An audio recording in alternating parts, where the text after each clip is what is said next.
So এখান থেকে মার্কেটটা ডাউনে যাবে, ঠিক আছে, অর্থাৎ এটা একটা রেড ক্যান্ডেলে কনভার্ট হবে।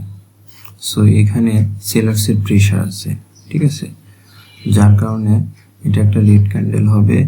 আর আমার এই যে এন্ট্রি পয়েন্টের নিচে থাকবে, অর্থাৎ ক্যান্ডেলটা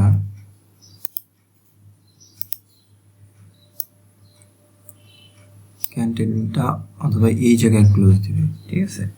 এর গ্রিন ক্যান্ডেল হওয়ার কথা না, যদি হয় তাহলে এটা নিচে থাকবে, আর না হলে এটা একটা রেড ক্যান্ডেল হবে, কিন্তু আমার ট্রেডটা উইন হবে।